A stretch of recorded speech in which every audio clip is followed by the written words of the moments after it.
Good evening, everyone. I am Nomina Sacra, a lowly servant in the Catholic faith, and I stand affirmative to the proposition that the Catholic Church compiled and canonized the Bible.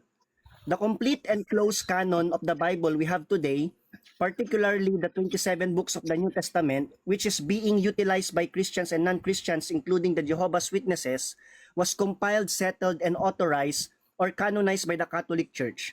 Consequently, anyone who accepts this, especially the 27-book New Testament, as inspired Word of God, relies directly on the historical authority and discernment of the early Catholic Church.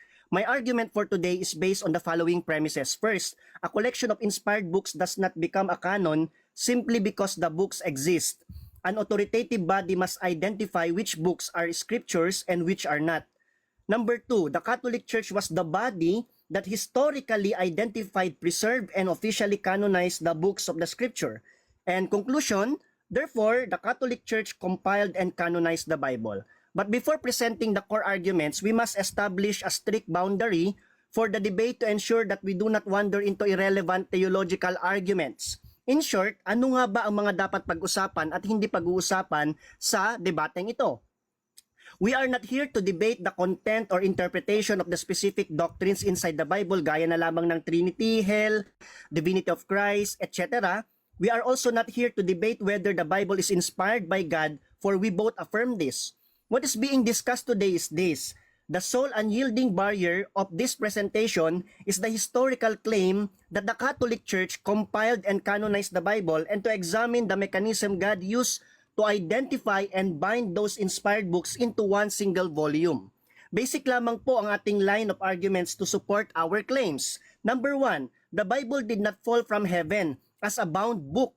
It was the rigorous work of the Catholic Church that culminated in the successful compilation, canonization, and introduction of the Bible as the Word of God. For example, who determined the book of Matthew to be the book of Matthew?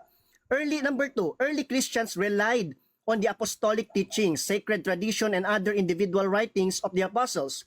Before there was a complete New Testament, over 300 years po, walang kompletong tapos na Biblia ang mga Kristiyano na nakompile. Number three, there was a serious disagreement about the canon among Christians before. Some doubted Hebrews, James, Revelations, etc. Some accepted books that are not part of the canon, such as the Shepherd of Hermas, Epistle of Barnabas, and the Didache. Number four, the Catholic Church issued the first set of the complete canon, while the Jews, yung mga Hudyo, have also disagreement about their own close canon na wala naman, such as the House of Shammai and the House of Hillel, yung mga Pariseo, yung mga Samaritano, yung mga Essenes, magkakaiba sila ng canon, no?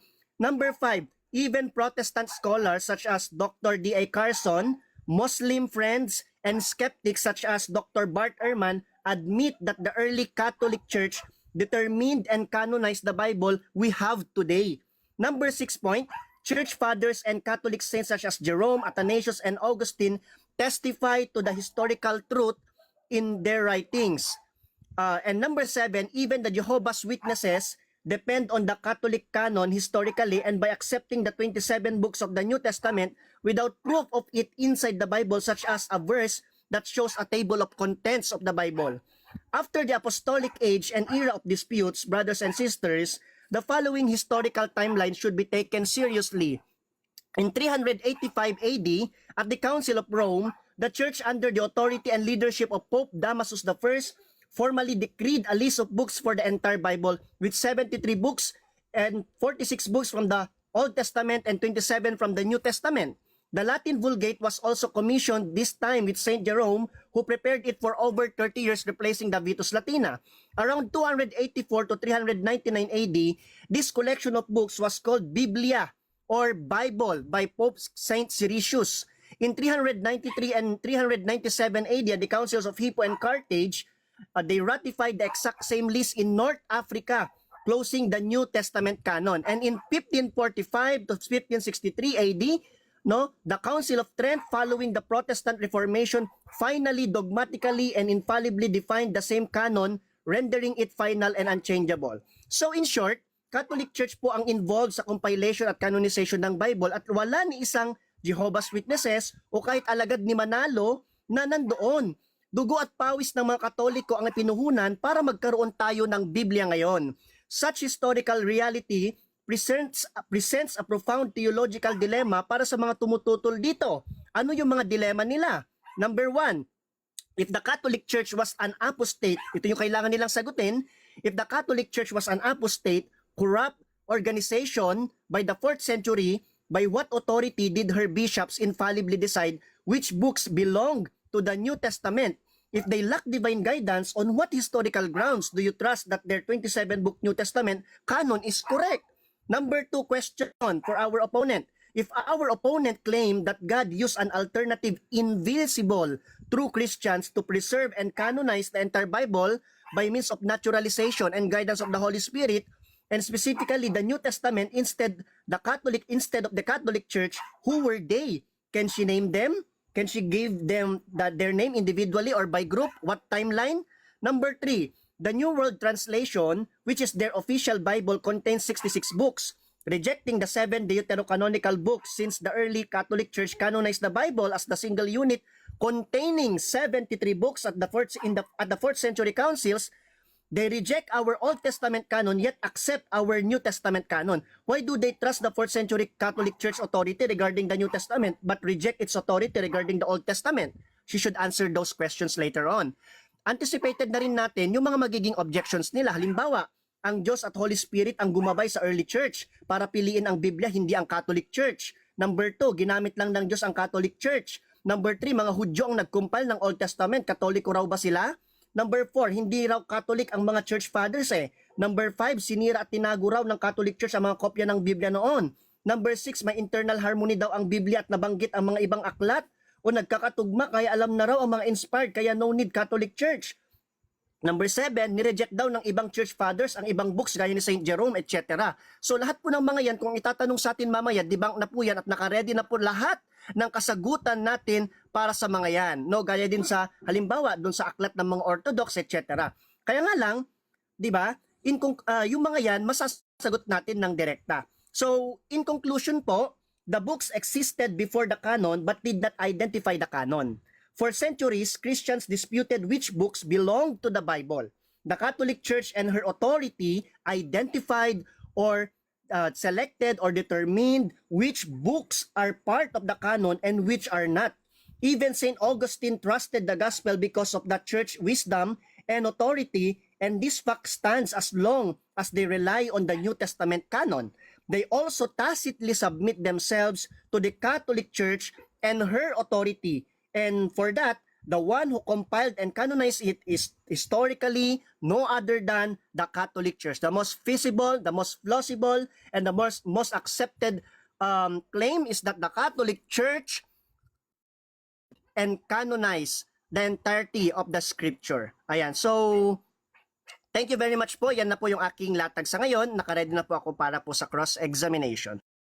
So, wini-wave na ni Brother Nomena ang kanyang 1 minute and 35 seconds. So, dadako na tayo sa cross-examination. So, Sis Maricel, magi-start ang yung 10 minutes kapag ikaw ay nag-start ng magsalita. Okay, so una kong tanong, kailan nagsimula ang pag-compile ng Biblia at canonization ng Biblia ng Catholic Church? Kailan? Okay, nagsimula po yan, no, historically, doon po sa panahon ng Council of Rome. Formally, 385 AD po siya. So, sa pangunguna po ni Saint Pope Damasus I ay nagsimulang tipunin yung mga magkakalat-kalat pa noon na mga libro. Bagamat may mga nag-claim ng compilation na nauna, finormalize na po dito sa panahong ito. Wait, time. Okay, sunod na tanong. Specific na 385 AD or 382 AD? Anong sagot mo? Okay, sige po. May mga nagsasabi po na it's 381 pa nga, 382, meron ding 385. But regardless, within that same time frame pa rin, hindi pa rin mababago po yung claim that the Catholic Church is the compiler and nag-canonize ng Bible. Yan po yung sagot po, ma'am. Okay. Anong pangalan ng version ng Biblia na na-compile at na-canonize ng Catholic Church? Yan. Well, depende po dun sa period na yan kasi marami naman pong mga naging versions yan like yung Vitus Latina, meron po tayong yung Vulgate, meron din po yung sa Vaticanus, etc. And yung mga iba pang mga ancient na manuscript na kompleto. Yun po. So, depende po dun sa pangalan nila. But regardless of the name, ma'am, it's the Catholic Church who canonized and compiled the Bible canon. Yun po yung sagot ko, ma'am. Okay, sunod na tanong. Ano yung manuscript na kumpleto na tinutukoy mo na Catholic Church ang nag-compile ng Biblia? Yung manuscript na kumpleto, ano yun? Okay po, halimbawa po ng manuscript natin dyan, yung Codex Sinaiticus, ganyan. And yung mga, hindi lang yung mga codex na kompleto meron din yung mga parts ng mga aklat na kinumpile nila magkakaiba na naging part para yun ay makompile at maging basis ng isang compiled canon ng Bible. Okay, sunod na tanong. Alin yung nauna, yung Codex Sinaiticus o yung pagpili or yung pag-canonize ni Pope Damasus noong 385 or 382? Alin ang nauna? Well, nauna po yung yung Codex Sinaiticus, but then again, ang sinasabi ko po sa inyo, no, yung ginawa po ni Pope Damasus is the formal process of canonization. Hindi po porke na-compile na, canonize na din po siya. 'Di ba? Ang sinasabi ko lang dito is that the Catholic Church is the sole body, pero regardless of that, yung mga members po na nag-compile nung Codex Sinaiticus, mga unang Kristiyano before Pope Damasus, mga Katoliko pa rin po sila since 107 AD. Okay. So kung kayo ang nag-compile sa 73 books at saka nag-canonize, kayo rin ba ang nag-compile sa 39 na mga aklat na sa Old Testament? Yes or no? Ay, hindi po. Kasi ang aping pong basis po, yung 46 na aklat na LXX po na compiled pa lang ng mga Hudyo. But then again, sabi ko, walang close na canon yung mga Hudyo during that time kasi nagtatalo-talo yung mga Hudyo. Mayroong version yung mga Samaritans, may version yung mga tawag ito, Pariseo, yung mga Sadduceo, may version yung mga iba pa, di ba? SNS, ganon. And doon mismo sa Pariseo, nahati, meron yung Shammai, saka yung Hillel, di ba? Yeah, Okay, thank you sunod po. na tanong. Sunod na tanong. So, ibig mo sabihin, sa first century, nakasarado or hindi pa na-canon yung Old Testament? Well, Yan ang tanong ko. pag Old Testament po yung pag Old Testament po yung sinasabi nyo, wala pa, hindi pa formally na naisasara yon to be included in the entire Bible na kinikilala natin ngayon. So, hindi po natin pinag-uusapan, ma'am, dito kung sino yung nag-compile ng Old Testament na book lang. Ang pinag-uusapan po natin dito kung sino po yung nag-compile ng buong Biblia na pinagsamang Old Testament at saka New Testament, Ma'am Maricel. Okay. So, tinatanggap mo na ang nag-gathered ng Old Testament ay ang bansang Israel. Yes or no? Yes po, sapagkat ayon po sa turo ng Iglesia Katolika, maging yung mga tao sa Old Testament ay part of the church. They are the imperfect church. So regardless of that, maaari kong i-argue na Katoliko din sila by principle and by essence. Yun po, ma'am. Okay. So, prior 382, wala bang Biblia? Depende po sa tinutukoy po ninyong Biblia. Can I clarify? Are you referring to the Biblia na meron tayo ngayon or doon sa mga individual books na tinatawag ding Biblia or ta-Biblia?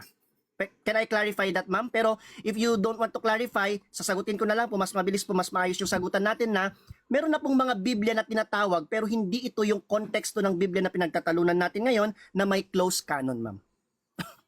Okay. So, prior 382, yung mga aklat sa first century, wala ba yung autoridad o authoritative na sabihin natin genuine yun?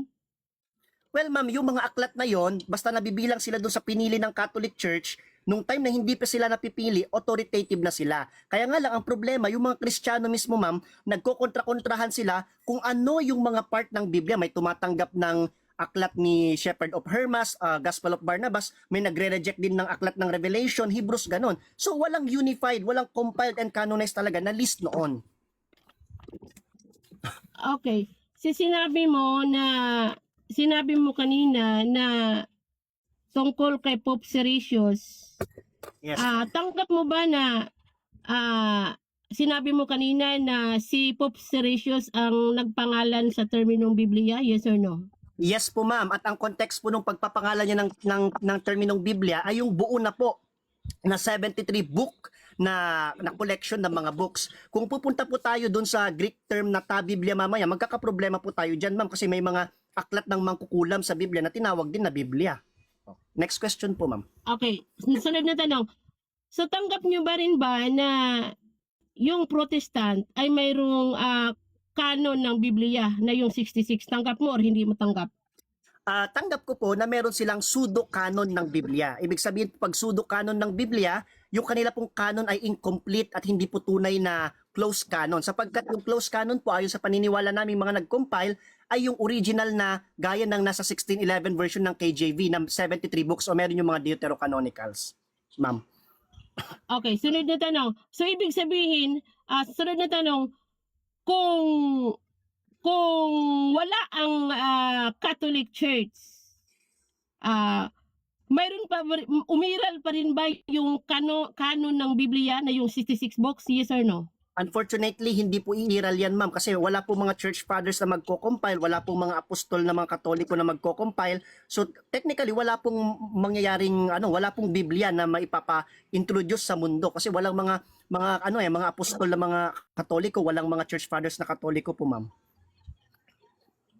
Okay, so yung Protestant canon na 66 book, ina-affirm nyo ba yan na sa inyo yan galing yung 66 books, yes or no? Galing po sa amin yung 66 books. Kaya nga lang ang naging problema ma'am, kinulang, inalis po nila yung mga kinumpile po namin noon. Kaya po kami nalulungkot na sana ay idagdag nila ulit yung mga iba pang aklat para maging kompleto na po at masabing tunay na canon na po yung taglay po nila ma'am. Okay, so ibig sabihin yung 73 books lang yung nakano ninyo at hindi yung 66 at yung 81 books na Utopian Bible. Tama ba? Ito po ma'am, ang na-canonize po namin ma'am yung 73 books. Yung mga 66 po na nasa Protestant, galing po yun sa 73 books namin. Ngayon yung mga nasa ibang churches sa East na yung may 81, may mas marami ganyan, yung mga iba pong canon nila doon is bahagi lang po yun ng mga localized na mga scripture po nila based sa kultura po nila ma'am. Okay, sunod na tanong. So hindi mo ba tanggap na yung New Testament ay nakano na panahon sa Apostoles noong 1st century? Tanggap mo ba or hindi? Ay hindi po ma'am. Yung definition pa lang po ng salitang canon, hindi na po mag-a-apply dyan.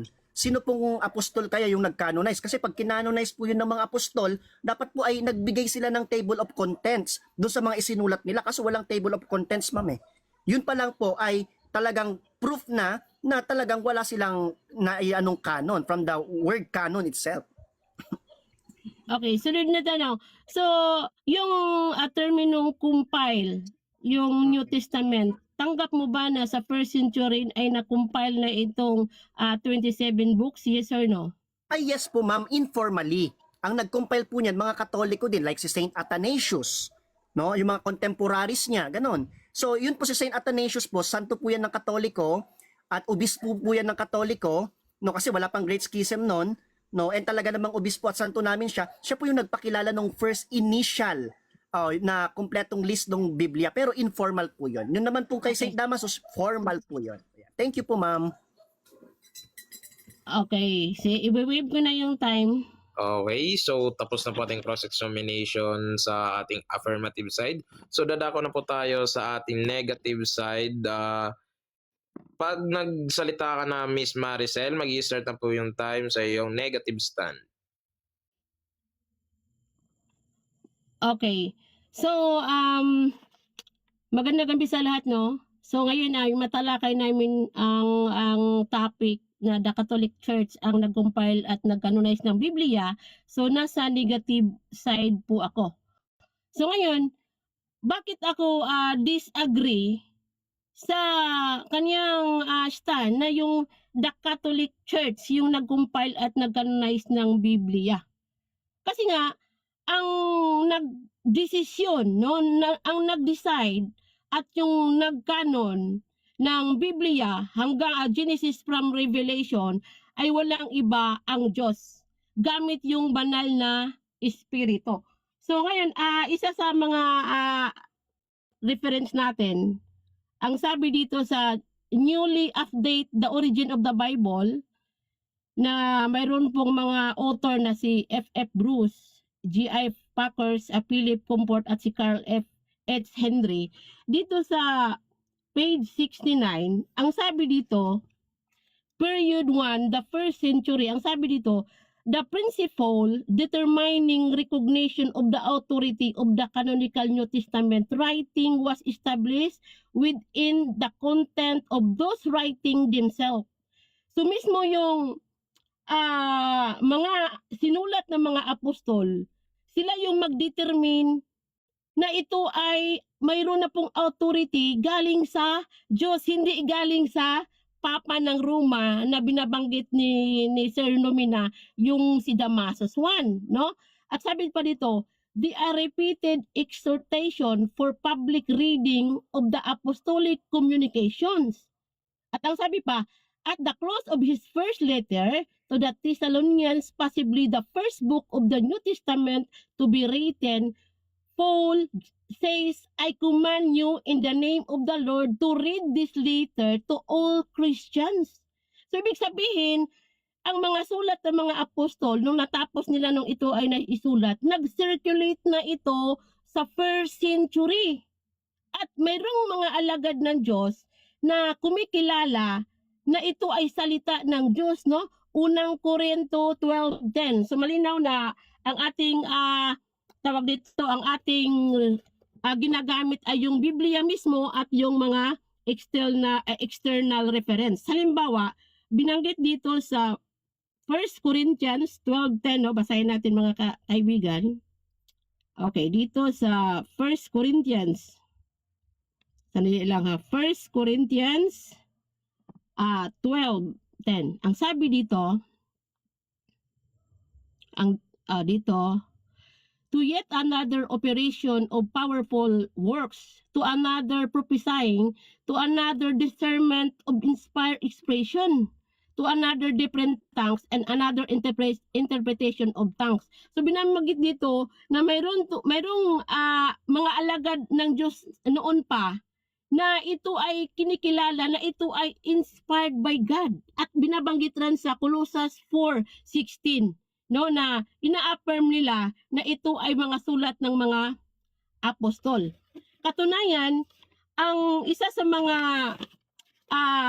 pagsimula ng canonization at yung pag-compile ng Biblia ay nagsimula po ito noong 1513 BCE, no? At ito ay first part ng Biblia ay itong Torah, no? At binabanggit dito ha sa isa sa mga tawag nito yung isa sa mga theologians or yung may akda ng aklat, no, na isa ring Catholic. Ang sabi niya dito sa kay Jimmy Akin sa kanyang aklat na The Bible is a Catholic Book, ang sabi dito, the canon begins to form. Ang sabi ha, the canon begins to form. Ang sabi, scholars frequently discuss a concept known as the canon of the scripture. This is based on the Greek word canon, which means a roll or measuring rod. It came to mean an authoritative standard. And so the canon of scripture is the collection of writings that are divinely authoritative. So the Pentateuch was the first authoritative collection of books. These books tell how the people of Israel came, the core books of scripture for his people, and thus the first part of the biblical canon. So maliwanag na mayroon po itong authoritative at ito ay nakanon na sa panahon ng Israel. Kaya yung 39, no, yung 39 na mga aklat, sarado na yan sa panahon ng mga apostol at yan ay tinatanggap nila.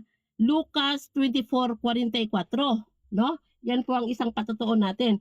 Ngayon, ang isa sa mga batayan natin, no, dito, dito sa ilang oras na yung ilang oras na ba yung moderator, ilang oras na ba? Natitira sa yung oras, 4 minutes and 20 seconds po, Sister Maricel. Okay, sandali lang ha. Mayroon akong babasahin na ano. Mayroon akong babasahin na tawag nito. Reference, hindi ako wait lang. Ito pala.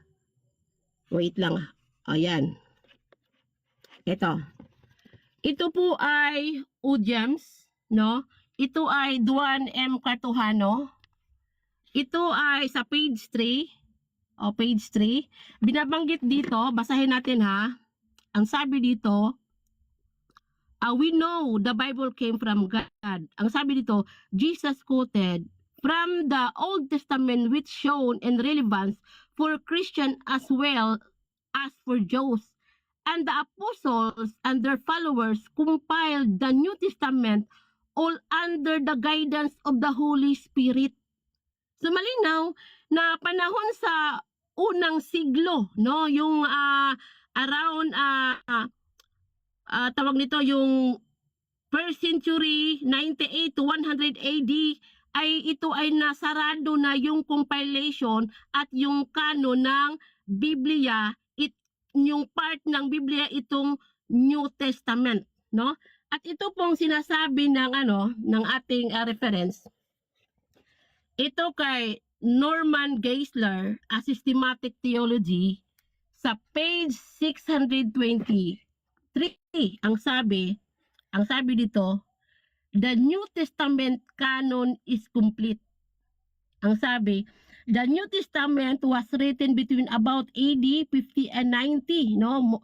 Ang kanyang sinasabi, and all major branches of Christianity accept its 27 books as inspired and canonical. Ang sabi pa, Jesus promised a close canon by limiting teaching authority of the apostle who all died before the end of the 1st century. So nasarado na yung canonical ng 27 books gaya ng sinasabi ng ating reference. At ang sabi pa niya dito sa 624, ang sabi, the apostles of Christ lived and died in the 1st century. Consequently, the record of this full and final revelation of Christ to the apostle was complete in the 1st century. So malinaw ang kanyang title sa subheading, the New Testament canon is complete. So malinaw no na talagang kompleto na ito panahon sa 1st century. At gaya ng binabanggit natin, no, na ito ring aklat na sumasampalataya ako ng isang katesismo na aklat, ay isa po itong may akda po ng mga pari, no? At babasahin natin kung hingan tayo ng imprimatur ay ibibigay natin. Okay, dito sa page 269, ang sabi dito sa page 269, ang Biblia na buo sa panahon ng mga apostoles ay permanenteng pamantayan ng pananampalataya. So malinaw, kung sa panahon ng mga apostol ay nabuo na ang Biblia, so mali ang claim ng ating kausap na noong 385 AD ay doon pa na canon ang Biblia. Hindi po. Kasi binabanggit naman sa sa Isaiah chapter 40 verse 8 na ang mag-preserve ng canonical at saka yung Biblia ay ang Diyos gamit yung banal na espiritu. No, ilang oras na moderator? 5 seconds na lang po. Okay. So maliwanag na ang napatunayan natin na hindi Catholic Church ang nag-compile at nag-canonize ng Biblia. Time's up. Salamat. Okay. Thank you sa iyong magandang paliwanag, Sis Maricel. No? So, dadako naman tayo ngayon sa cross-examination para sa ating negative side. So, Brother Nomina, pag ikaw nagsalita na, mag-i-start ang iyong oras.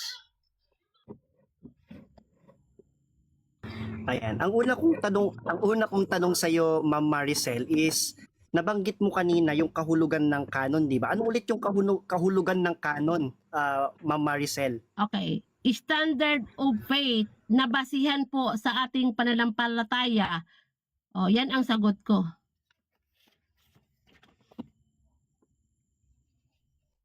Sunod na tanong. Ano, Brother Nomina? Moderator, sorry, nawala ata ako, hindi ko narinig yung sagot ni Ma'am Maricel. Can you pause the time Pause time. Ano. sorry, hindi na. Wait. Pause time muna. Ma'am Maricel, so parang na-disconnect po ato si Brother Nomina. So, pakiulit po daw ng inyong sagot. Okay. Ang kahulugan ng canon ay ito ay standard of faith or basihan sa ating pananampalataya na ito ay inspired galing sa Diyos. Yan ang sagot ko. Okay. Hindi niyo po ba nabanggit kanina na ang kahulugan ng canon ay rule? Parang sa ruler or standard, ganon? Na ganon yung sinabi niyo. Hindi niyo po ba nabanggit yun kanina? Yes. Yes. Kung hindi ako nagkakamali, yes, tinatanggap po na rule, no? Yan ang isa sa mga definition.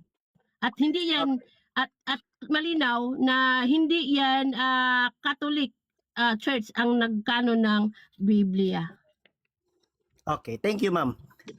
Ngayon, ma'am, nabanggit nyo kanina sa panahon ng mga apostol, meron ng complete canon. Ang tanong ko, ma'am, anong rule or standard ang ginamit ng mga apostol para ma-compile at i-canonize yung Biblia? Mismo yung content. Mismo yung content ng mga sulat na halimbawa yung tawag dito yung Hebreo na mga Old Testament na kino-quotation nila at mayroong mga sulat ng mga ibang apostol na nag-circulate sa kanilang panahon na mayroong autoridad at kinasihan ng banal na espiritu. 1 Peter 1:20. Okay. Ang tanong Yan ko ang ngayon, sagot ma'am, ko. is ganito. Since sabi nyo, parang nire-recognize ng scripture yung kapwa niya scripture. Pwede po ba kayong magbigay, ma'am, ng isang scripture sa Biblia, sa Old Testament, na nagre-recognize na ang author ng Matthew ay si Matthew? Walang verbatim. Okay, walang verbatim. Pero mayroong quotation doon. Halimbawa sa Deuteronomy 6:4 ay kino-quote yan ni Jesus sa Mark 12:29 at mayroong binabanggit sa Deuteronomy na kinote rin Jesus sa Mateo 4:4 na yung salita ng Diyos ay hindi mabubuhay ang tao sa tinapay lamang kundi sa Word of God. Okay, Yan next ang mga question. quotation ni Jesus. Time's up. Next So, question. sa makapwid, ma'am, ang basis nyo pala is kapag merong kinote, yun yung batayan ng canonical na scripture. Isa sa mga batayan yan. Isa sa mga batayan. Pero malawak kasi yung tawag nito, yung pagkanon ng Biblia. Nabanggit ko na mismo yung banal na espiritu yung nag-guide ng mga apostol kung alin yung nakanon at saka yung mga sinabi ko kanina sa 1 Corinthians 12 verse 10 na mayroong mga alagad na makilala nila na ito ay authoritative galing sa Diyos sa pamagitan ng banal na espiritu. Okay, time's Yan up. ang sagot Next ko. question. Okay, ma'am. Thank you. Ngayon, ma'am, nabanggit mo, isa lang yun. Ano pa yung mga iba, ma'am, at ilan ang saradong standard sa pagpili ng canon ng Biblia? Okay. So una, yung preservation.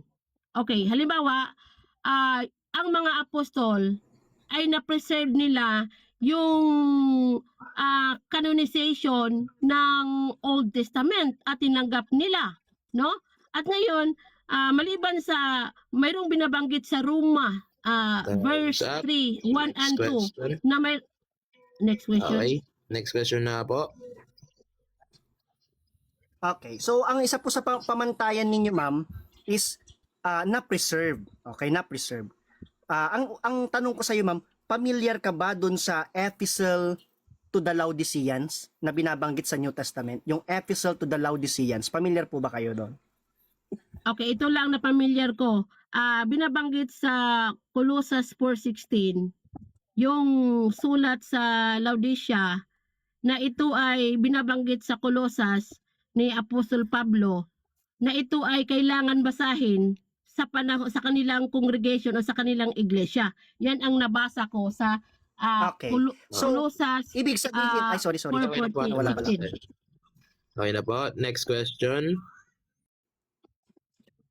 Okay. So, following yung sinabi po ninyo ma'am na preservation, lalabas po ngayon, hindi pala canonical yung sulat ng mga apostol sa mga taga-Laodiceans kasi hindi pala na-preserve hanggang ngayon.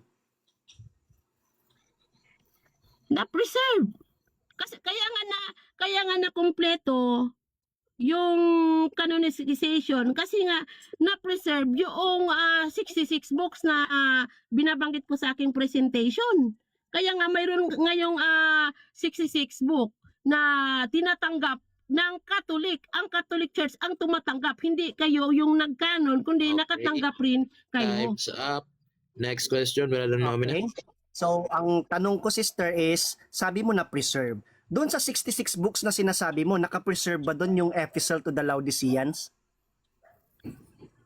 Yes, ito yung yung babasahin kong talata. Ang sabi dito, okay, kapag nabasa na ninyo ang liham na ito, isaayos ninyo na mabasa din ito ng kongregasyon ng Laodicea at basahin din ninyo ang liham na ipadala ko sa Laodicea. O yan ang nabanggit sa talata. Pero kung ano yung Laodicea na epistle na tinutukoy mo na ayon sa inyong doktrina, ilatag mo mamaya. Okay, time's up. Next question. Ang tanong ko, madam, is ito. So, wala tayong kopya ngayon nung mismong letter to the Laodicea na sinasabi mong na-preserve at kasama sa 66 books na yan.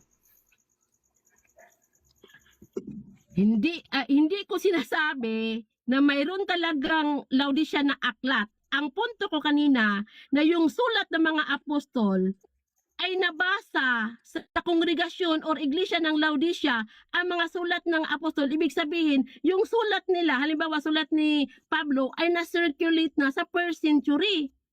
Okay, Kung ang time's up. tinutukoy mo Laodicea na apokripa, hindi, wala yan. Time's up na po. Next so- question. Sabi mo, ma'am, sige, alisan na kita dyan. Doon na tayo sa Old Testament naman. Okay.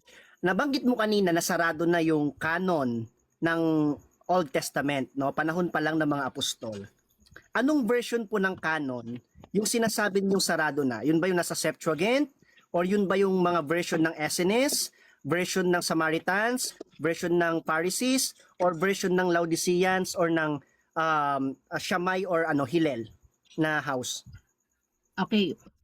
Ang version na binabanggit dito ay version ng mga Hudyo na bansang Israel. Mismo ang sabi sa kanyang Catholic, the Christian Community Bible, the Catholic edition, ang sabi dito na the religious leaders of Israel receive books, selected and accredited them. O ito ay sacred books. O yung mga Hudyo na mga bansang Israel, yan ang sagot ko. Okay. Sabi mo, a version ng mga Hudyo sa bansang Israel. Yung mga binanggit ko po ba kanina na magkakaiba ang version, hindi po ba sila lahat mga Hudyo? Okay. Wala akong hindi ko pamilyar kung lahat ng mga sinasabi mo na yung mini-mention mo gay na yung Samaritan at yung mga Lehel, ang eksaktong sagot ko o sa pagkakaalam ko, yung mga Hudyo sa panahon ng Israel, ito yung nag-gathered ng Old Testament at ito ay na-compile at nakanon na sa kanilang panahon batay sa reference ng Community Bible ng gawa ng Catholic Church. O yan ang sagot ko. Okay. Ang tanong ko na next, ma'am, is, yun bang mga grupo ng Hudyo like yung Fariseo, Sadduceo, Essenes, Samaritans, nagkakasundo po ba sila sa iisang close canon na magkakapareho? Okay. Mayroong pagkakasundo, halimbawa yung Torah. Halimbawa yung Torah. Pero yung tinutukoy ko na Hudyo na nagkanon ng Biblia, halimbawa na kasangkapan ng Diyos, ay yung si Esdras, isa pong iskriba, halimbawa sa Esdras 7, chapter 7 verse 6, na tinutukoy na batid na magkokopya. So sila yung mga Hudyo na tinutukoy ko na nagkanon ng Biblia, hindi yung labas sa bansang Israel na mga naghudyo-hudyuhan. Yan ang sagot ko. Okay, last question ko po siguro, Ma'am Maricel, is ito. Lahat ba ng Hudyo tinatanggap yung Torah? Okay. Sa ngayon, hindi ko alam na lahat ng mga Hudyo kasi mayroong mga sekta ng mga Hudyo, no? Halimbawa hanggang ngayon. Pero ang malinaw na sagot ko, yung mga Hudyo na people of God, itong bansang Israel, yan ang sagot ko. Wala akong pakialam sa ibang Hudyo. Yan ang sagot ko. Okay, time's up. So, tapos na po ang ating cross-examination para sa ating negative side. Dadako naman po tayo sa rebuttal ng ating affirmative side. So, pag ikaw ay nagsalita na Brother Nomina, mag-i-start ang iyong oras. Thank you, moderator. Thank you, Ma'am Maricel, no? Well, una po, ide-debunk muna natin yung mga hindi accurate na historical claims ni Ma'am Maricel at yung paggamit niya ng mga aklat katoliko. Mentor ko po si Mr. Dwayne Cartojano, Brother Dwayne, no? And malapit na siya maging Bible scholar, and I think na magdi-disagree siya dun sa claim ni Ma'am Maricel kasi dun sa kanyang sinulat na 2 aklat na hawak ko dito ay specifically tinutukoy niya na ang Catholic Church talaga ang nag-compile ng Biblia. Pero hindi yun yung paksa natin yung kay aklat ni Brother Dwayne. Naparaanan ko lang. Now, number 2, yung tinutukoy ng mga referensya ni Ma'am Maricel na complete na yung canon, in what sense na they are complete? They are complete kasi, syempre, nandyan silang lahat, nasulat sila. Kompleto silang lahat na naisulat sila dyan. Yun yung ibig sabihin ng pagiging complete nila. But the question is, are they officially compiled and canonized and bound into a single book? Hindi po. No, hindi po. No? Walang maipapakita ang katunggali natin na talaan ng mga aklat ng Biblia, specifically dun na lang sa 27 books of the New Testament na nasa New Testament mismo. Walang ganun, no? Patunay lamang na sa panahon nila walang complete, no, na listahan at hindi naka-bound yung mga aklat na yan. Kaya nga umabot pa ng mahigit 300 years no? Or almost 400 years bago magkaroon ng close canon ang mga Kristiyano during that time. No, yun na nga sa Council of Rome, no, in 381 or 382, 385 AD. Basta within that time frame, no? Hindi naman kaso yan 'di ba? Pangalawa or pangatlo, dun sa sinasabi niya na Old Testament na ang Diyos daw ang nag-compile, no, sa pamamagitan ng Holy Spirit, hindi nga sila naniniwala yung Holy Spirit is a person. Paano makaka-compile yun? Hindi nga person yung Holy Spirit for the Jehovah's Witnesses. How can the Holy Spirit compile and gather the Bible if it's not even a person in the first place? No? And sunod pa dyan, hindi nagkakasundo yung mga Hudyo. May mga Hudyo na hindi tumatanggap ng Torah. No? Magkakaiba yung paniniwala ng Conservative Judaism, Reform and Reconstructionist Judaism, Secular Jews. No, iba din yung paniniwala ng mga Saduseo, Pariseo, no? Ano pa ba diyan? Meron pa tayong mga Samaritano, no? May canon din sila na version. Meron din yung tawag dito, yung isa pa, no? SNS, ganon. Paano mare-reconcile yan? Admitted ni Ma'am kanina na hindi niya kabisado yon, and that hindi daw yun yung kanyang tinitindigan or partly lang, yung Torah lang. How about the others? No, alangan naman na magiging part of the whole lang tayo dito, ma'am, no, na Torah lang, hindi nakabilang yung iba, di ba? Kaya nga ang tinutukoy, pinag-uusapan natin dito, hindi lang Biblia ng mga Hudyo, hindi lang Biblia ng mga Kristiyano, na yung New Testament lang, kundi yung entire Biblia mismo. And sa natural, tatanggapin namin yung 66 books bilang mga inspired books, not as a proper canon. Magkaiba po yun, no? Magkaiba din po yung recognition, magkaiba sa canonization. Bakit? Kasi sa dinami-dami ng aklat noon, sa panahon ng mga church fathers, hindi na malaman ng mga Kristiyano kung alin doon ang inspired at alin doon ang hindi inspired. Anong halimbawa ng mga inspired? Halimbawa, sa Book of Hebrews, ba't pinagtalunan niya? Napakahabang panahon bago i-accept yan.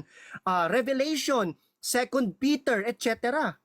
Diba? Pati nga si Luther may disagreement dyan Diba? So, at meron din mga tumanggap ng mga hindi tanggap. Didache, diba? The First Catechism.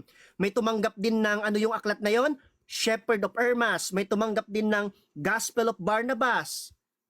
So, Paano mo maipapaliwanag yun? Paano natin mare-reconcile yun? Basta na lang po ba? Hindi pwedeng ganon. Kailangan mabasa natin yun sa mga standard references mamaya, madam na. Ngayon, ang isa pa is yung preservation. Kung preservation pala yung pag-uusapan, bakit wala tayo nung sinulat ni Pablo sa mga Laodiceans, di ba? Dapat meron yun eh. Eh bakit wala yun? Bakit hindi yun naidagdag doon sa New Testament canon na meron tayo ngayon kasi nawala eh. 'Di ba? So pero sinong nagdetermine noon? 'Di ba? Kung meron mang authority ngayon, sino magde-determine noon? Malamang Catholic Church din 'yan. At kung ano man yung naging desisyon ng Catholic Church noon, yun din ang susundin nila. No, nagkaroon na lang sila kasi ng ibang ng argument doon sa tawag dito doon sa 7 books Deuterocanonical pero hindi naman yun yung paksa. But regardless, yung mga nabanggit kasi ni Ma'am is theological opinions. Lahat naman magsasabi, kahit kami, pwede kong sabihin na ang Diyos ang nag-compile, Ma'am sa pamamagitan ng Catholic Church. Pwede din kong sabihin na ang Diyos sa pamamagitan ng Holy Spirit na person ang nag-compile at inutusan yung mga obispo namin, gaya ni Saint Athanasius, Saint Damasus. Di ba? We do not deny that. Hindi namin dinedeny na may involvement ang Diyos. Kaya nga sabi ko sa stand ko kanina, on what mechanism God use the Catholic Church in compiling the canon of the scripture of the Bible that we have today that you accept. Why do you accept the canon of the New Testament that was compiled by the Catholic Church yet reject the Old Testament, the Old Testament one? Parang ganun, magkakaroon ka ng dilemma. And anong alternative mo na authoritative body na nag-compile ng mga aklat given na ang status ng mga Eastern churches ay mga autocephalous churches? No? Under sila ng autocephaly. So, paano magre-reconcile yun? Diba? Yung iba mas marami, etc. Sinong nag-unify nun? O dapat makapagbigay ka ng alternative na body na nagsagawa ng universal compilation and formal canonization of the Bible. And speaking, ano yung rule? Ano yung standards? 3 pamantayan na ginamit ng early Catholic Church sa pag-compile ng mga scripture. Number 1, apostolicity. No? Merong apostolic origin na tinetestify ng mga apostolic writers. No? Number 2, orthodoxy. No? Na itong itinuturo, walang kontrahan, itong itinuturo na aayon sa kabuuan ng turo na tinatanggap noon ng Catholic Church. And number 3, Catholicity. It's in the name, my friend. It's in the name. Catholicity or universality. Oh, yun ang mga naging basis, no? No, hindi preservation, hindi kwento lang, hindi claim lang, hindi internal etc. No, merong strict na pamantayan na ini-apply diyan ang Catholic Church, no, kino-confirm ng sacred tradition. Kaya hindi pwedeng mag-claim lang kami ng basta-basta. Eh bakit kami mag-claim ng ganyan kung wala namang kung may question ng ganyan in the first place? 'Di ba? So, kung i-deny natin yung involvement ni Pope Damasus, okay lang 'yun, i-deny mo lang. Atras tayo ngayon. Pupunta tayo ngayon doon sa mga nauna sa kanya like Saint Athanasius. No? Pero hindi naman Jehovah's Witness saint 'yun eh. Hindi naman yung Jehovah's Witness father or Protestant father.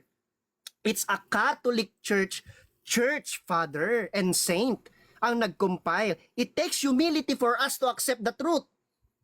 No? Kaya nga yung INC noon, nag-concede yung isang article ng INC. Sabi niya, parang si Ciro lang yan eh. Kahit naman pagano, ginamit ng Diyos para sa kapakinabangan ng iglesia. Siguro pwede nating tanggapin yung ganyang reasoning, ma'am, no? Pero yung mga tanong na anong nauna, Codex Sinaiticus, Codex Vaticanus, Moratorian Canon, etc. These are irrelevant topics. So whatever ang nauna, whatever ang blah blah blah, may nag-compile na mga yun ng mga Kristiyano.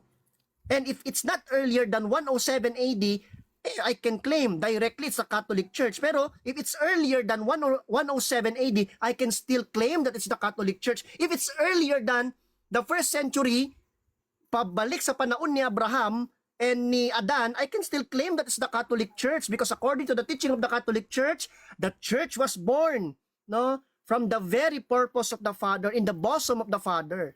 So conceptually, No, sa filosofiya, of course, the church already compiled and canonized it, not just actualized. Yun, di ba? So in all aspect, historically, metaphysically, pwede kong ipasok yan eh. Biblically, no, I can support that at may coherence po yung lahat ng claim natin. Again, sinasabi po natin, kailangan masagot ng ating kaibigan na si Ma'am Maricel yung tatlong core questions natin kanina. Ano yung tatlong core questions natin kanina? Hindi natin aabot, no? Number 1, no, paanong nalaman natin na yung Book of Matthew, mga ganon. Number 2, no, bakit walang tapos na Biblia sa panahon ng mga Kristiyano na mapuprove natin ngayon directly. And number 3, bakit hindi makapagbigay ng direct na alternative sa claim na yon? Yan lamang po sa ngayon. Okay, time's up. Thank you sa napakagandang rebuttal stand ni Uncle Nomina. So dadako naman po tayo kay Miss Maricel. So pag kayo nagsalita na Miss Maricel, your time will start. Okay. Yung 14 letters na tawag nito yung sulat ni Apostol Pablo, sinong nag-affirm doon na sulat yun ni Apostol Pablo? Okay, marami po, no? In-affirm yun ng mga apostol, no? Pero hindi lahat kasi nagkaroon din ng problema at pagtatalo. Halimbawa sa Book of Hebrew, may nagsasabi si Pablo ang nagsulat, may hindi. Pero ultimately, formally and historically, it's the Catholic Church po ang nag-affirm. Kahit yung mga apostol po, mga Katoliko, para sa amin yan eh. Next question po, ma'am. Okay. Tinatanggap mo ba na mismong si Apostol Pablo ang nag-affirm sa sulat niya? Yes or no? Ay, syempre naman po, no? In-affirm niya yung sulat niya, pero never na binanggit ni Apostol Pablo na magiging kasama sa Biblia yung sulat niya. Wala po tayong mababasa na sabi niya, my letters are also part of the scripture. Sinong nagsabing part of the scripture yung letters ni Pablo? It's the Catholic Church, ma'am. Kaya, dapat paniwalaan natin yung claim ko ngayon. No? Kasi walang Okay. patotoo si Pablo na inspired Okay. yun. Sunod niya tanong. Time's up. Binanggit sa 2 Timoteo 3:16, ang sabi dito, ang buong kasulatan ay mula sa Diyos. Ang tanong ko sa iyo, itong sinasabi ni Apostol Pablo, tanggap mo ba ay ito ay sa panahon niya ay mayroong autoridad na? Yes or no? Yes po, meron na pong otoridad yung Biblia. Kasi salita ng Diyos ang Biblia eh. Di ba? Pero ang problema, wala pang na-canonize, wala pang na-compile, kaya yung mga authoritative na mga kalat-kalat na mga aklat na yan ay kinompile at kinanonize ng Catholic Church into one single authoritative book we call the Bible today. Okay. Ano ba yung kahulugan ng canon? Kahulugan po ng canon, rule, standard. Yung iba naman sabi nila listahan. O yun po ma'am. Okay. Ano ang kahulugan ng compiled? Ang kahulugan po ng compiled ay tinipon, pinut together, no, binound, ganun po ma'am. Okay. So tinatanggap mo na yung Old Testament ay tinipon ng mga Hudyo panahon nila sa bansang Israel. Yes or no? Yes naman po, wala tayong pagtatalunan sa mga Hudyo, sabi ko na po kanina. Kasi ang pinagtatalunan po natin yung kumpletong Biblia na meron ng New Testament. Kaya lang, kahit pa kinumpile yan ng mga Hudyo, magkakaproblema ka pa rin po ma'am kasi may mga grupo ng Hudyo, hindi sila magkakapareho ng kinumpile. So sinong paniniwalaan natin dun ma'am? Okay, sunod na tanong. So hindi ba kaya ang Diyos na magdesisyon na yun ay ang salita ng Diyos? Yes or no? Kaya o hindi? Ma'am, kaya niya ma'am. Kaya nga ipinaubayan niya yun sa kanyang iglesia. Ang Iglesia Katolika ang nag-compile at nag-declare na canonize ang Bible para sa mga tao dahil yun ang mandato ng Diyos. Whatever you bound on earth will be bound on heaven. Whatever you bind on earth will be bound in heaven. Whatever you loose on earth will be loosened in heaven. Okay, anong talata na kayo ang Catholic Church ang nag-compile ng Biblia? Anong talata? Okay po. Meron pong talata yan na kami ang nag-compile pero hindi po kasi isinulat yun ng Diyos sa Biblia. Isinulat po niya yon sa kakaibang bahagi naming mga Katoliko. Kaya alam na alam namin yon. Saan po niya isinulat? Mababasa po yun sa aklat ng Hebrew, dun po sa aming puso at mga isip. Kaya kung gusto niyo po matuklasan, buksan niyo po yung puso at isip po namin, ma'am. Okay, sunod na tanong. yung mga codex ay tanggap mo ba ay na masasabi mo na na-compiled yan? Yes or no? Ay yes ma'am, at ang nag-compile niyan ma'am, pwede mong hulaan. Mga Katoliko nag-compile niyan, mga church fathers namin, no? Kapag po naipakita ko dito yung isa sa mga nag-compile ng mga codex na yan, pwede na po natin isara siguro yung laban na ito. Kasi historically, kahit pa mere Google lang ang gamitin natin, church fathers namin at santo yan, panigurado. May isang papasok dyan. Okay, sunod na tanong. Okay. Anong standard reference mo na ang nag-compile ng Codex Sinaiticus ay yung Catholic Church? Okay. Meron po tayong standard reference gaya nung kay D.A. Carson na binabanggit niya na ang mga aklat ng Biblia ay kinumpile ng Catholic Church. Siyempre, aklat po ng Biblia yung Codex Sinaiticus, so we can infer from that na Catholic Church ang nag-compile ng Codex Sinaiticus. Wala naman pong ibang church na nag-compile noon bukod sa Catholic Church, ma'am. Okay, sunod na tanong. Okay.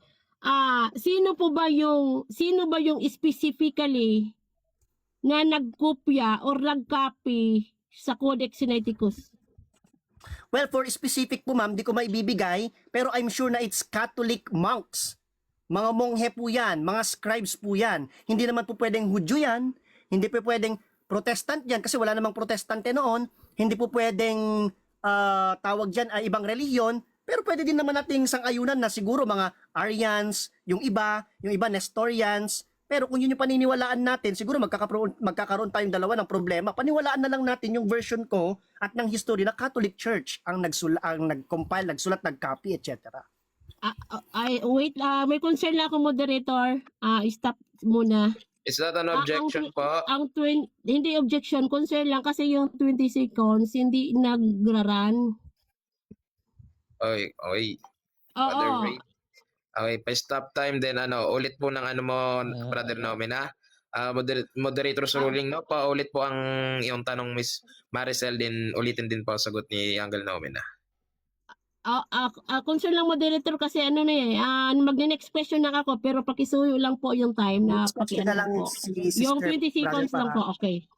Okay, sunod na tanong. Sunod na tanong.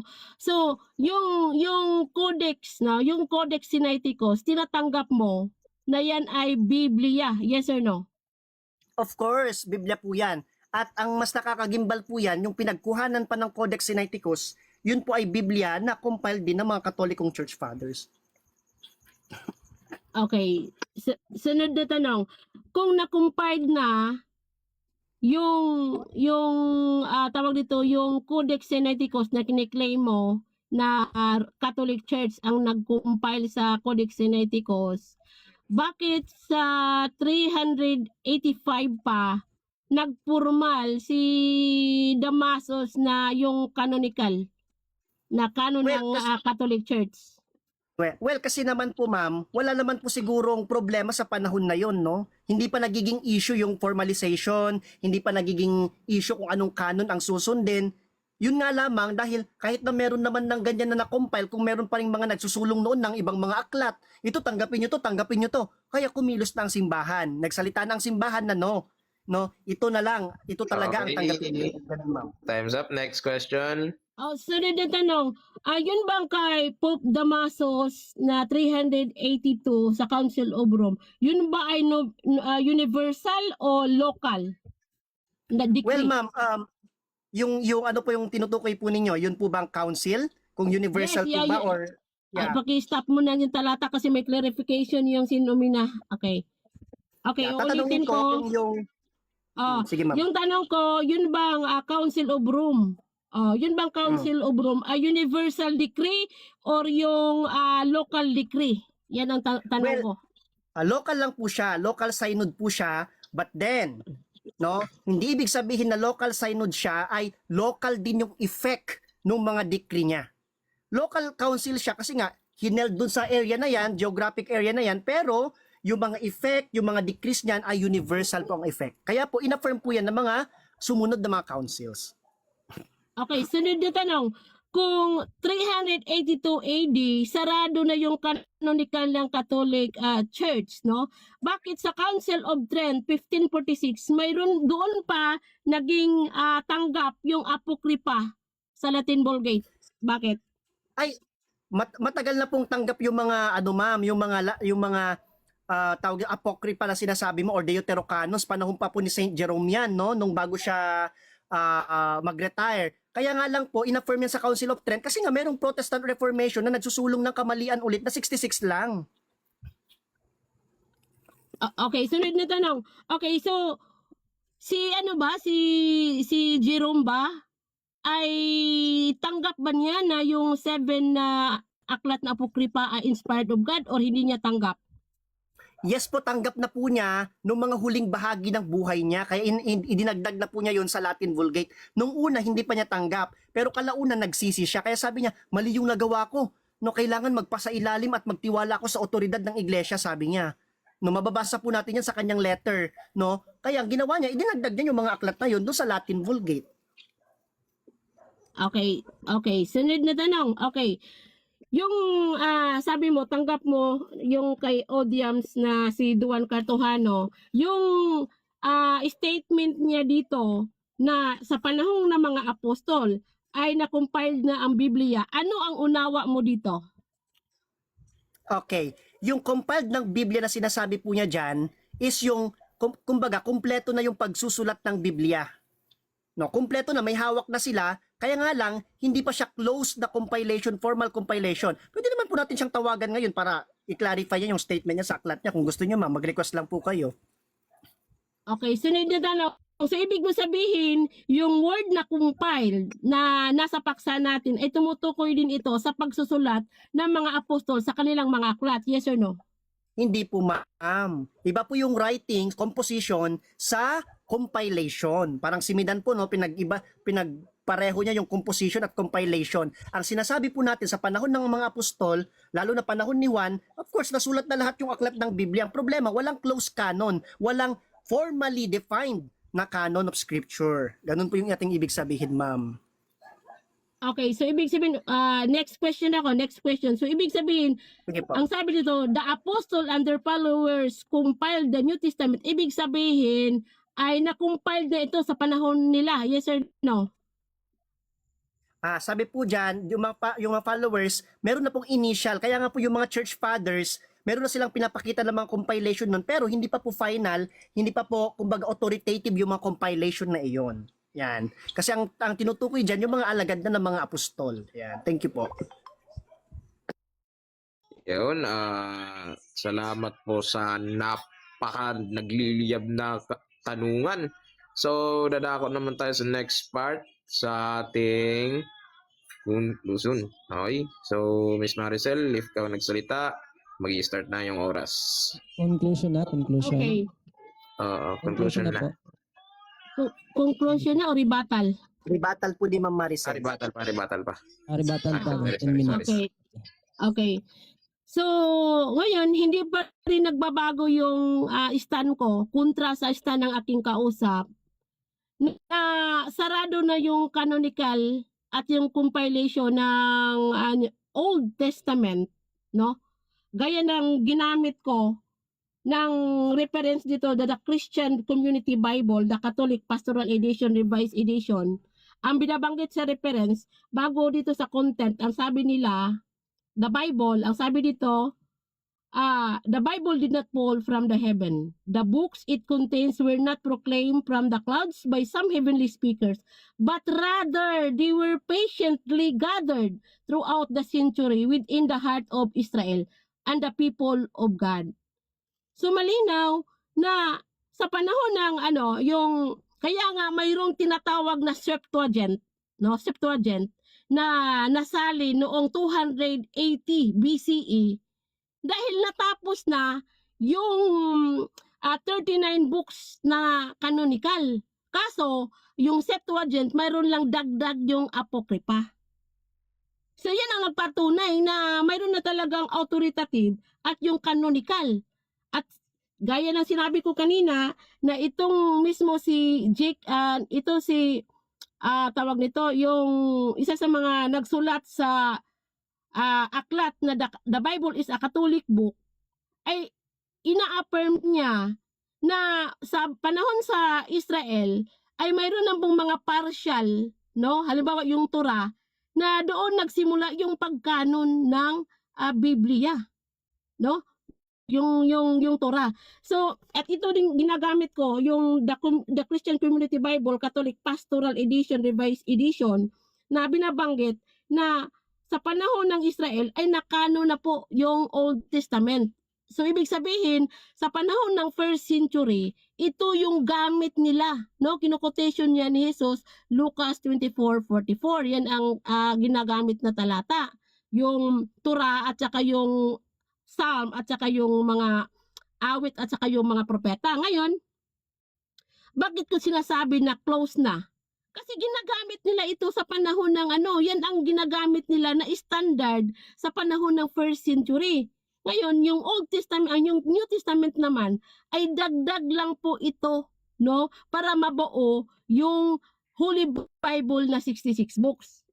So ngayon, ina-upper naman ng ating kausap kanina na yun daw 66 books ay galing daw sa Catholic. So hindi po pwede na yung Roma, yung Papa ng Roma ang mag-declare na ito ay autoridad o mayroong authority.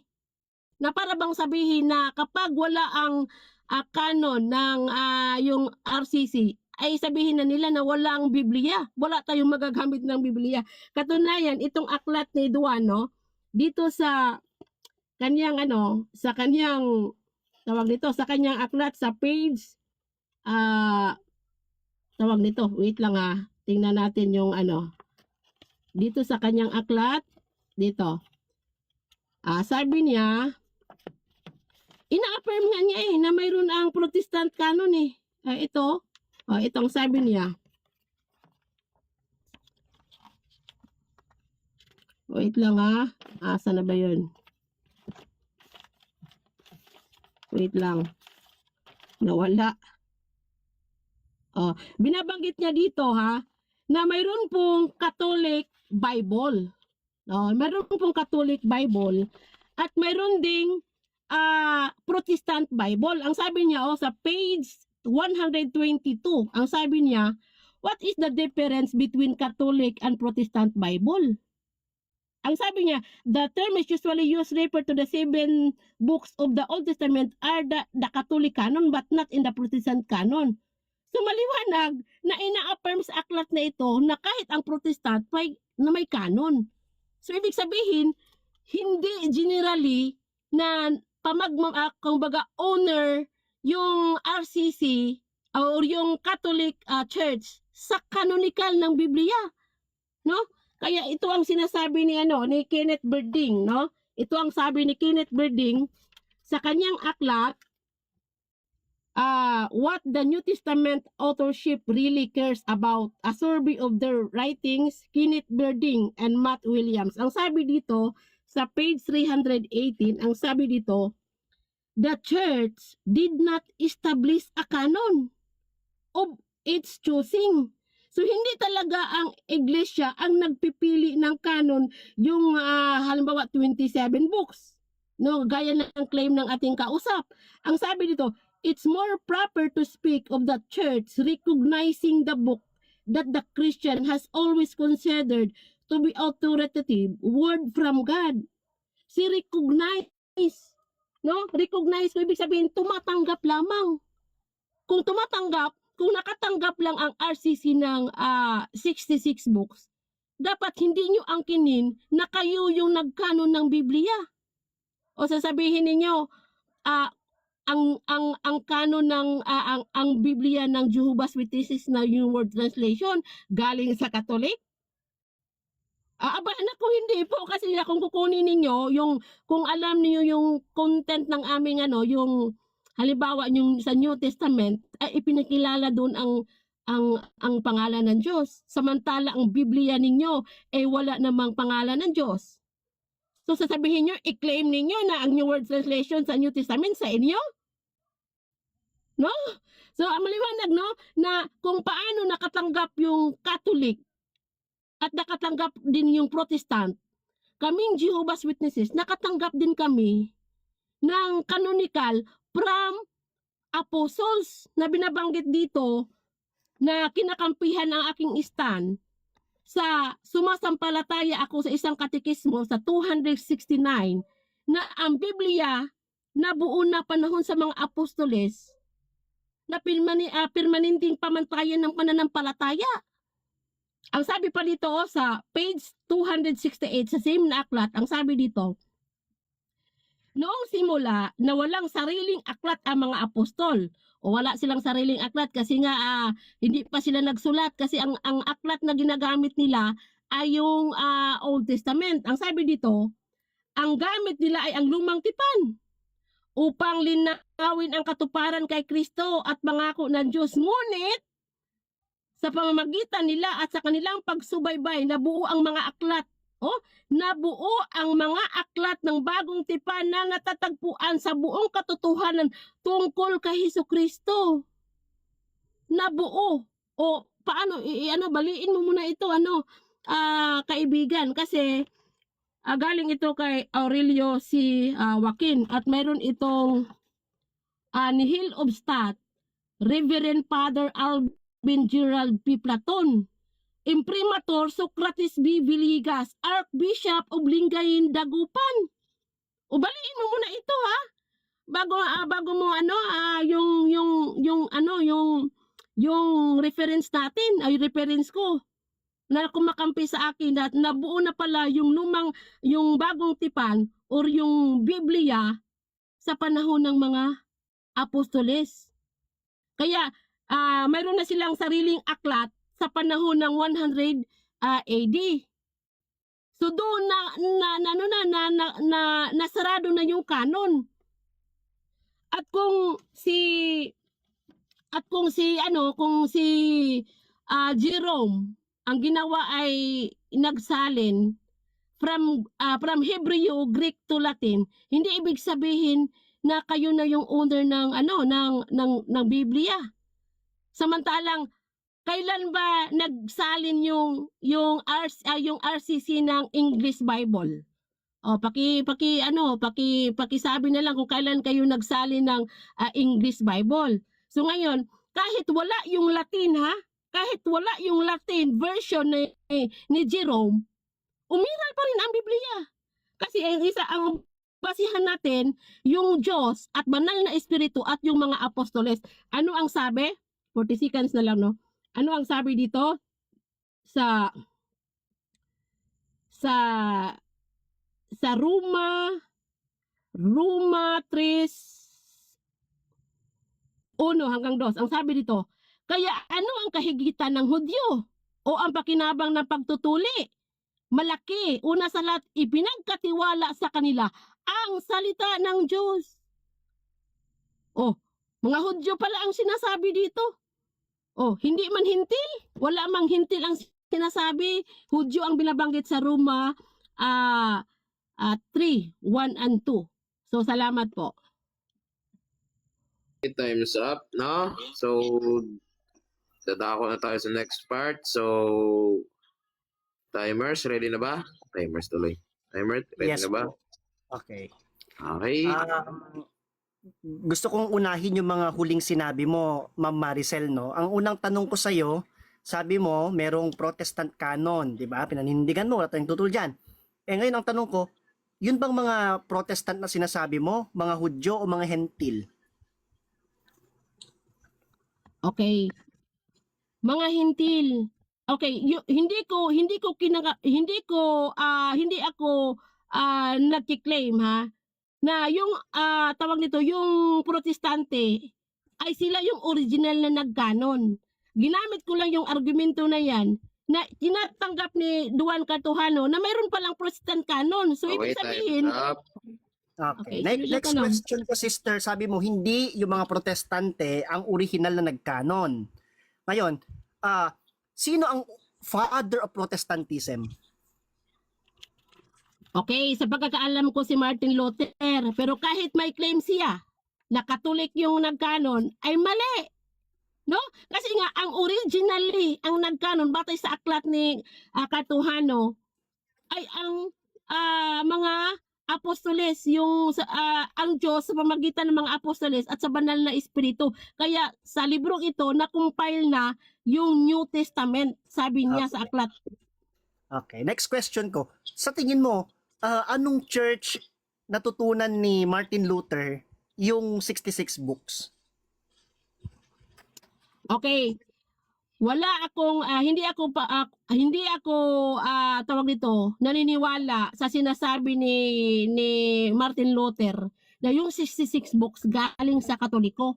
So ang stand ko, ang nagkanon ng Biblia or ang nag-decide na mapabilang ito sa banal na kasulatan ay ang Diyos gamit yung kanyang banal na espiritu Okay, at ang time's kanyang up. apostoles, mga Right. apostoles. Okay. Next question.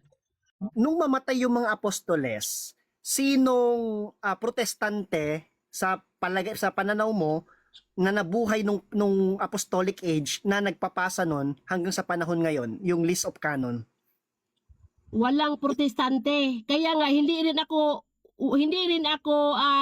tawag nito, yung naniniwala na yung protestant ay sila yung original na nagkanon. Kasi nga nakatanggap din yung kanon ang protestante kung paano nakatanggap yung Katoliko.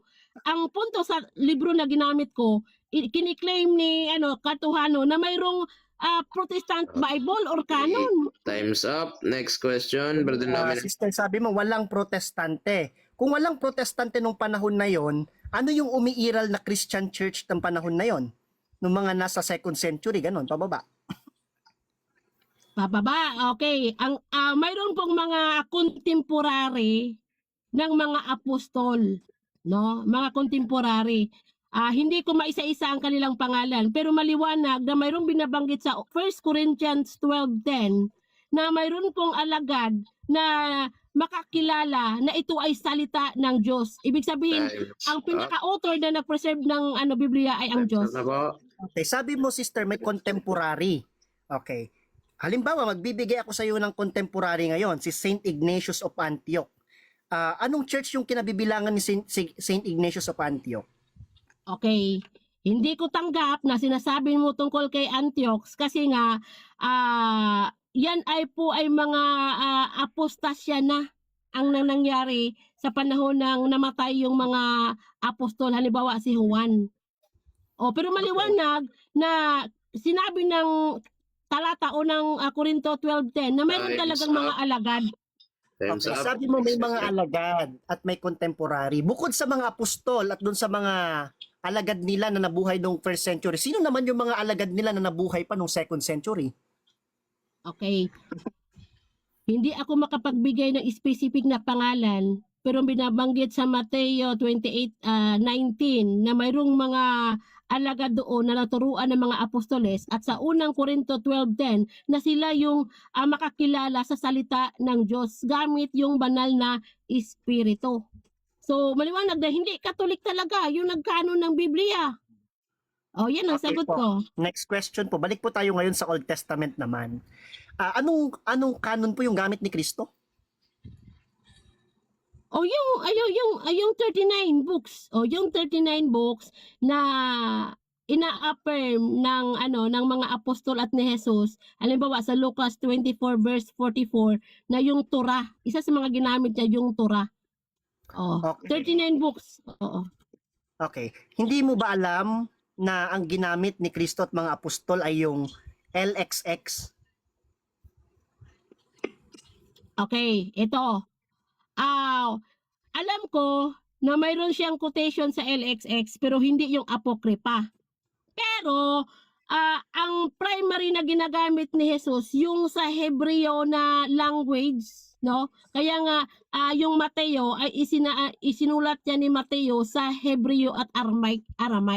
Okay. Kaya Okay, next question. yan ang sagot ko. Thank you. Meron pa bang ibang canon sa panahon ni Kristo bukod sa LXX? Pwede mo bang pangalanan yung canon na yon?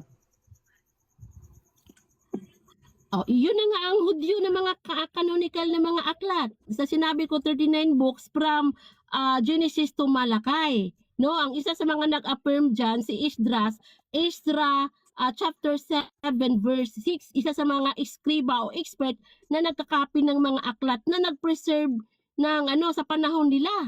Walang iba. Next question. Ang tanong ko, sister, is ganito. Bukod dun sa LXX na nakapaloob din naman yung mga sinasabi mo na yan, No, meron pa bang ibang canon na umiiral sa panahon ni Kristo na gamit nila bukod sa LXX o Septuagint? Meron pa bang iba? Wala na, yun na nga ang original. Yan na nga ang original na ginagamit ni Jesus, yung Hebreo na language at minsan gumagamit siya ng ng Septuagint. Oh, yan Okay. yan ang sagot ko. Okay. Sabi mo, minsan gumagamit siya ng Septuagint. Kung minsan naman, ano naman ginagamit ni Jesus bukod sa Septuagint? O yung Hebreo, yung mga yung mga Hebreo na canon na ang pagkasulat ay Hebreo language, no? Okay. Kung mayroong ang yung Septuagint ay Greek yan. Greek na version yan from Hebreo. O yan ang sagot ko. Okay. Meron ka bang standard reference na mababasa na may Hebrew canon na mga manuscript na ginamit si Jesus sa panahon niya? Oo. Ito. Gagamitin kong standard difference. Odiams, Duan M. Cartuhano, page at 99. Ang sabi dito, the study of the Bible original language is big help to make understand the true message in every Bible verse. So, ibig sabihin, kung ang original language ay Bible sa panahon doon sa sa bansang Israel, yun ay canon. Time's Yan up. ang Next ginagamit. question. Okay. Ano ba yung lingua franca sa panahon ni Kristo? Hebrew or Greek? Okay. Sa panahon ni Jesus, ginagamit niya yung Greek yung koine. Pero, ginagamit din siya, nag-quotation din siya ng Hebreo, halimbawa yung Aba, or yung Aramaic Eloi, or labas sa Baktani. Mayroong word na Aramaic, at saka doon sa halimbawa sa aklat ng Mateo, originally, Hebreo Aramaic yan. Tapos, Okay. isinali ni Mateo sa Greek. Time's up. Next question. Kinote ba ni Kristo yung salitang sinabi mo o sinalita niya talaga? Mayroong quotation o yung mayroong mga quotation si Jesus doon sa Old Testament. O mayroong quotation. O yan ang sagot ko. Okay, next Okay, question. next question ko, sister, is ito. Paano may papaliwanag sa akin yung hindi pagtanggap ng ibang Kristiyano noon dun sa mga ibang aklat ng New Testament gaya ng Hebrew at saka Revelation at pagtanggap naman nila dun sa mga pseudepigraphical books gaya ng tinatawag natin na Shepherd of Hermas at Didache? Ano yung kumbagay acceptable na rason? Oh, mayroon silang self-interpretation noon dahil hindi nila tinatanggap yung biblical canon na yung tawag nito yung mga disputed na which is inspired God naman yung 27 books. So problema nila yun kung hindi nila tanggap. Yan ang sagot ko. Sabi mo, meron silang self-interpretation noon. Bakit sila magkakaroon ng self-interpretation kung may close canon na sa panahon nila? Okay, ang sinasabi ko na may close canon yung first century. Pero sa panahon ng mga halimbawa yung schism at halimbawa yung Reformation, ay mayroon namang hindi napagtanggap dahil isa sa mga ginamit ni Satanas yung yung pagwatak-watak ng mga halimbawa ng Catholic Church. Kaya mayroong schism. Okay, thank you.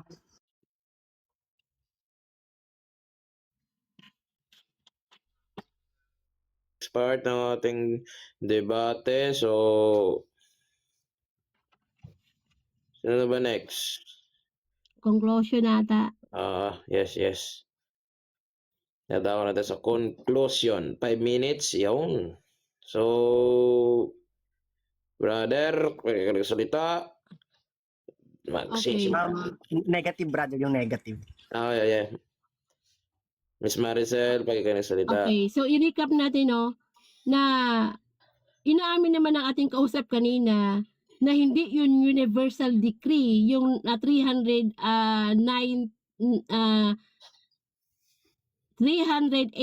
or 385 na sinasabi niya yung council kasi local lang yun. Kaya nga pagdating sa Council of Trent at saka yung ibang mga council mayroong mayroong mga debate na naganap. So nag-circulate lang yon yung claim ng ating kausap sa mismong loob ng Catholic Church, hindi universal sa buong tawag dito sa buong mundo. No? Paano na nga yung Eastern nga hindi nga nagpasakop sa Roma eh. Kaya nga buti na lang kinasahan ko siya sa Catholic Church na na topic kasi nga kung tawag specific na Roman Catholic Church, naku, magkawindang-windang yung ating kausap. So ngayon, yung stand natin ay ang simula ng canonical ng Biblia mula 1513 BCE hanggang 98 AD noong natapos ni Apostol Juan na sinulat ang kanyang aklat na unang Juan, second Juan at saka third na Juan. Yun namang Revelation ang mga 96 CE yan na nasulat. So ngayon, bakit natin nasabi? Kasi mismo yung mga aklat na sinusulat ng mga apostol, halimbawa yung Matthew, isinulat noon sa 41 AD, ay nag-circulate na yan sa mga iglesia. Halimbawa, ang sulat ni Pablo, nag-circulate na yan sa, halimbawa, Colossus 4:16, unang Thessalonica 5:27, o nag-circulate na yan sa first century. At hindi nyo napansin kahit isang talata, kung hindi ako nagkamali, wala namang binanggit nating kausap eh. At isa pa, yung Codex Sinaiticus ay hindi owner yung Catholic Church. Claim lang nila yun. Claim na nila na yun ay Catholic Church. Hindi. Yun ay iskriba ang nagsulat yun or nagcopy. No? Kopya yan sa mga copies ng mga manuscript yung yung Codex Sinaiticus. O hindi, walang standard na reference na yun ay owner talaga ng ng tawag nito ng Catholic Church. Katunayan nasa nasa museum yan kung nasa British Museum kung hindi ako nagkakamali. Para sa lahat yan. Ngayon, kahit wala ang Latin Vulgate, masasalin pa rin yung Biblia. Mag-exist pa rin ang Biblia kasi nga binanggit sa Isaiah chapter 40 verse 8 na yung salita ng Diyos ay mananatili. So maliwanag no? At isa pa, yung mga reference natin na kay Kahituhano, na ang sabi niya dito sa page 99, the study of the Bible's original language is big help to make us understand the true message in every Bible verse. So ibig sabihin, kung ang translation ay Bible at kiniklaim ng ating kausap na ito ay nakanon na sa kanilang traditional na canon kasi claim na nila, how much more itong original?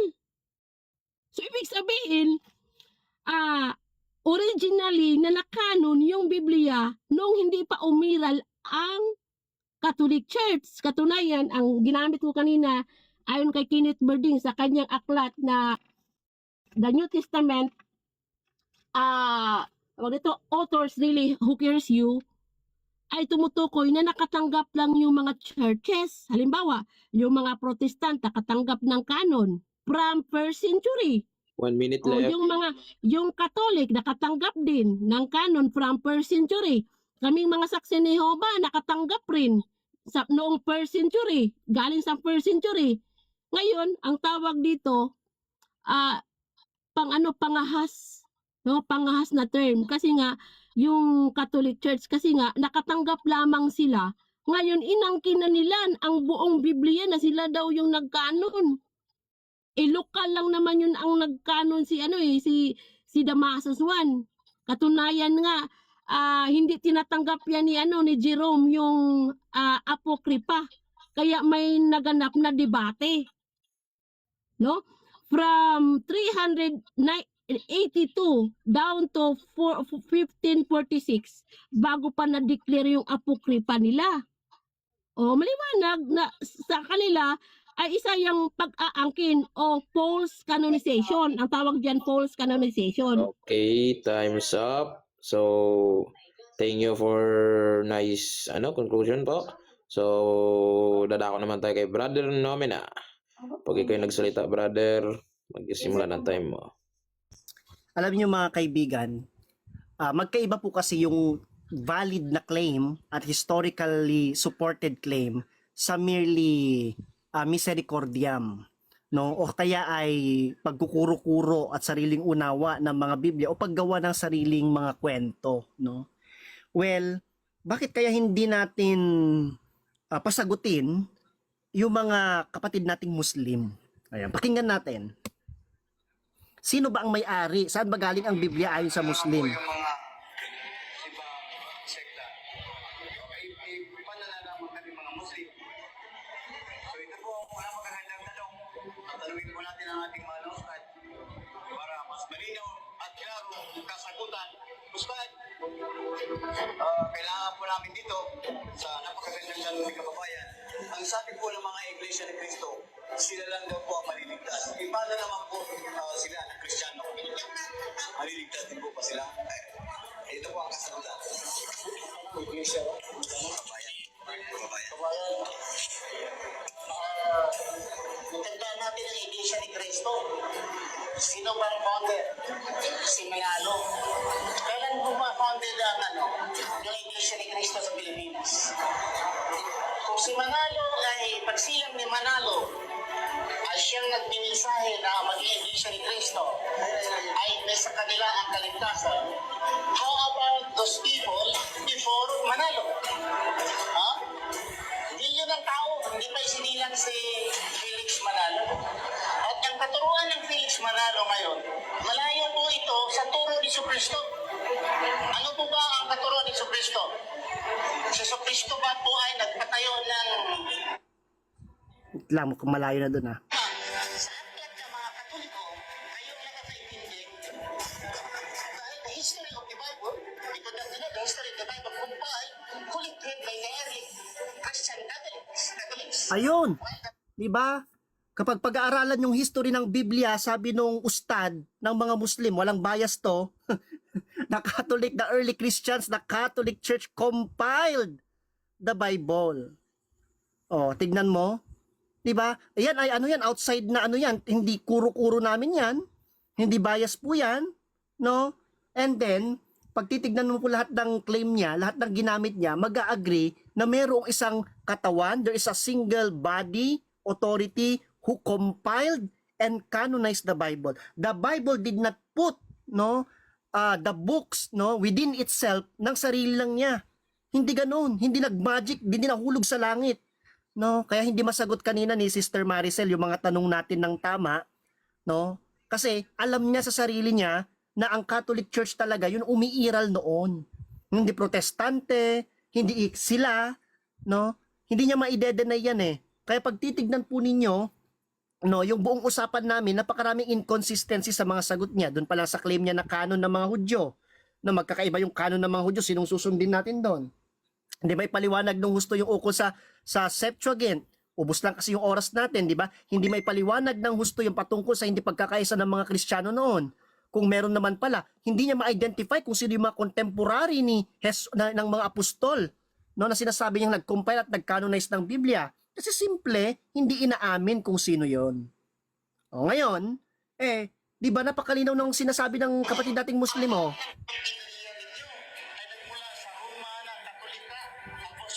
Oh, hindi po tayo maglulupasay dito pag kinasahan ko yung topic na Roman Catholic. Kasi kahit na yung mga Eastern Catholics may involvement sila, di ba? Walang problema sa atin diyan.